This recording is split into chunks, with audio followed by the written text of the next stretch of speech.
अगर मैं आपसे कहूं कि विक्स वेपोरब आपके बंद नाक और गले की खराश को ठीक करने के बजाय आपको दमा या अस्थमा दे सकता है, तो क्या आपको यकीन होगा? नहीं ना। लेकिन यकीन मानिए, अमेरिका इस बात पर टोटली बिलीव करता है और इसी वजह से वहाँ विक्स वेपोरब पूरी तरह से बैन है। इतना ही नहीं, ये जो जेली स्वीट्स आप अपने बच्चों को खिलाते हैं वो भी भारत में तो आसानी से मिल जाते हैं, लेकिन अमेरिका समेत दूसरे वेस्टर्न कंट्रीज में ये प्रतिबंधित हैं। जी हाँ, रोजमर्रा के कई ऐसे प्रोडक्ट्स हैं जो भारत में तो खुलेआम बिकते हैं, लेकिन विदेशों में ये बैन हैं। अब कैडबरी को ही ले लीजिए, भारत ही नहीं पूरी दुनिया कैडबरी चॉकलेट्स की दीवानी है। वहीं अमेरिका को ये चॉकलेट नसीब ही नहीं हो पाती, क्योंकि पूरे अमेरिका में आपको कैडबरी ढूंढने से भी नहीं मिलेगी।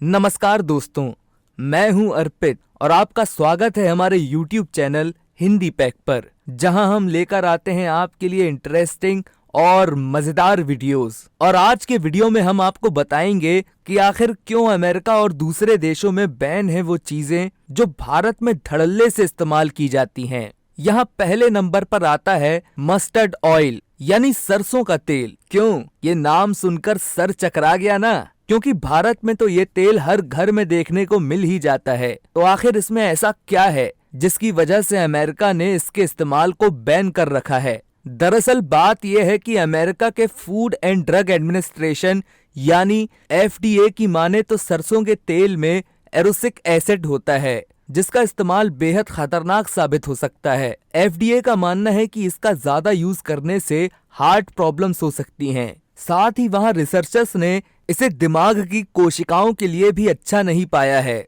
उनका कहना है कि राई के तेल का अधिक इस्तेमाल याददाश्त को कम करता है और शरीर में फैट भी बढ़ाता है। इतना ही नहीं, इसे बच्चों के लिए भी काफी हार्मफुल बताया गया है। अब आप ये सोच रहे होंगे कि फिर तो अमेरिका में मस्टर्ड ऑयल बाजार में मिलता ही नहीं होगा, लेकिन ऐसा नहीं है। अमेरिका के मार्केट में सरसों का तेल खरीदारी के लिए अवेलेबल है, लेकिन कुछ टर्म्स एंड कंडीशंस के साथ। अगर आप अमेरिका में सरसों का तेल खरीदते हैं तो आप देखेंगे कि वहाँ उसके बोतल या डिब्बे में साफ साफ लिखा रहता है फॉर एक्सटर्नल यूज ओनली।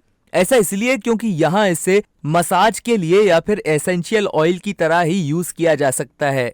आप ये भी जान लीजिए कि खाने में सरसों के तेल को बैन करने वाला अमेरिका अकेला देश नहीं है, बल्कि यूरोपियन यूनियन और कनाडा में भी सरसों के तेल को खाने में इस्तेमाल नहीं किया जा सकता है। ओह माय गॉड, राई के तेल के इतने नुकसान! I am totally shocked now.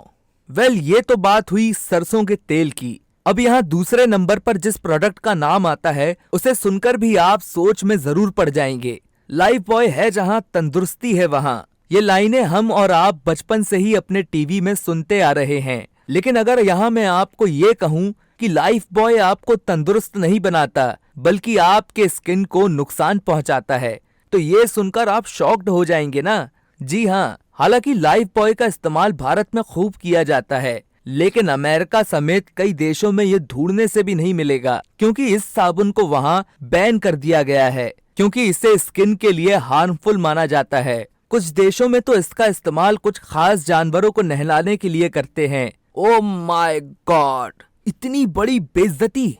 अब इस लिस्ट में तीसरे नंबर पर आता है आप और हम सभी का फेवरेट कैडबरी। क्यों? लगाना जोर का झटका धीरे से। अब आप इस सोच में पड़ गए होंगे कि आखिर कैडबरी के चॉकलेट्स में ऐसे हार्मफुल इंग्रेडिएंट्स क्या हैं? तो जनाब थोड़ा सब्र रखिए, अपने दिमाग पर इतना जोर डालने की कोई जरूरत नहीं है, क्योंकि कैडबरी के चॉकलेट्स में ऐसा कुछ भी नहीं होता। अब सवाल ये उठता है कि फिर अमेरिका ने कैडबरी के चॉकलेट्स को बैन क्यों किया है? तो जवाब ये है कि अमेरिका ने साल 2015 में इसे हेल्थ के लिए हार्मफुल बताते हुए नहीं, बल्कि गैर कानूनी कहते हुए बैन किया था। कहा जाता है कि इसके पीछे स्ट्रेटेजी थी अमेरिका की चॉकलेट कंपनी हर्शीज की, क्योंकि हर्शीज नहीं चाहता था कि कैडबरी अमेरिका में नंबर 1 बने। बस इसलिए उसने एक चाल चली और कैडबरी पर यह आरोप लगाया कि उसकी फेमस क्रीमी एग चॉकलेट की रेसिपी हर्शीज की चॉकलेट एग की रेसिपी से चुराई हुई है। वहीं हर्शीज एक अमेरिकन कंपनी है, इसलिए वहाँ की गवर्नमेंट को भी हर्शीज की बात माननी पड़ी और उसने कैडबरी पर चोरी का आरोप लगाते हुए उसे अमेरिका में बैन कर दिया। तो दोस्तों बात यहाँ ये है कि अगर किसी अमेरिकन को कैडबरी चॉकलेट्स खाने का मन भी हुआ तो उसे इसके लिए यूके जाना पड़ेगा। तीसरे नंबर के बाद बारी आती है चौथे प्रोडक्ट की, जो है विक्स वेपोरब। बंद नाक और गले को आराम देने वाली विक्स भारत में तो करीब करीब हर घर में पाई जाती है। टीवी न्यूज़पेपर्स में भी हमें लगातार इसके एड्स देखने को मिल ही जाते हैं। मगर इस प्रोडक्ट पर भी अमेरिका और दूसरे यूरोपीय देशों ने बैन लगाया है। वहाँ के एक्सपर्ट्स का ऐसा मानना है कि विक्स में कई ऐसे एलिमेंट पाए जाते हैं जो सेहत के लिए हार्मफुल हो सकते हैं। इसके यूज से आपको दमा और अस्थमा जैसी बीमारियां हो सकती हैं। क्या आपको पता है कि अमेरिका में अगर किसी डॉक्टर ने किसी को विक्स वेपोरब की प्रिस्क्रिप्शन लिख दी तो उस डॉक्टर को 14 साल की जेल हो सकती है और उसकी डिग्री भी छिन सकती है। दुनिया भर में WHO और वैज्ञानिकों ने इसे जहर घोषित किया है, लेकिन ये जहर भारत में सबसे ज्यादा बिकता है और वो भी विज्ञापनों की मदद से। अब 5वें नंबर पर नाम आता है जेली स्वीट्स का। भारत में जहां बच्चों से लेकर बड़े और बड़े से लेकर बूढ़े सभी को जेली स्वीट्स खाना पसंद है, वहीं अमेरिका, कनाडा और ऑस्ट्रेलिया में इनकी बिक्री पूरी तरह से बैन है। जेली से बनी मिठाइयाँ और टॉफियाँ हर दुकान में मिल जाती हैं, लेकिन क्या आप जानते हैं कि ये भी सेहत के लिए सुरक्षित नहीं है। इसे बच्चों के स्वास्थ्य के लिए तो बहुत ही हानिकारक माना जाता है, क्योंकि इनसे बच्चों में दम घुटने के मामले सामने आए हैं। लेकिन देखिए, भारत में तो बच्चों की इन तक आसानी से पहुंच है। आखिर में 6ठे नंबर पर हैं वो दवाइयां जो भारत के हर घर में मिल ही जाती हैं, और तो और ये वो दवाइयां हैं जिनका नाम हर भारतीय की जुबान पर होता है। यानी आपको सिर दर्द हुआ नहीं कि मिलने लगी सलाह डिस्प्रिन खाने की, जुकाम हुआ और बस राहत पाने के लिए खा लिया टी कोल टोटल। बुखार के लिए भी निमोसुलाइड हर भारतीय के पास होता ही है, लेकिन ये दवाइयां अमेरिका समेत बहुत से यूरोपियन देशों में पूरी तरह से बैन हैं, क्योंकि जहां कई देशों की हेल्थ अथॉरिटीज ने निमोसुलाइड को लीवर के लिए हार्मफुल बताया है, तो वहीं डी कोल टोटल को किडनी के लिए बहुत ही खतरनाक माना है। इसके अलावा विक्स एक्शन 500, कॉम्बली फ्लेम और डिस्प्रिन जैसी कई दवाइयां विदेशों में बैन हैं। लेकिन हैरानी की बात तो ये है कि भारत में इन दवाइयों का खूब इस्तेमाल होता है। भारत में तो इन दवाइयों के एड्स टीवी पर आसानी से देखने को मिल जाते हैं। आपको बता दें कि भारत में मार्च 2016 में केंद्र सरकार ने 344 दवाइयों पर बैन लगाया था।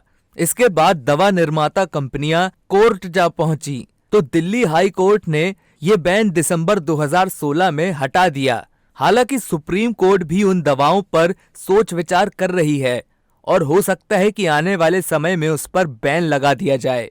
तो दोस्तों, आपको ये जानकारी कैसी लगी हमें कमेंट करके बताएं।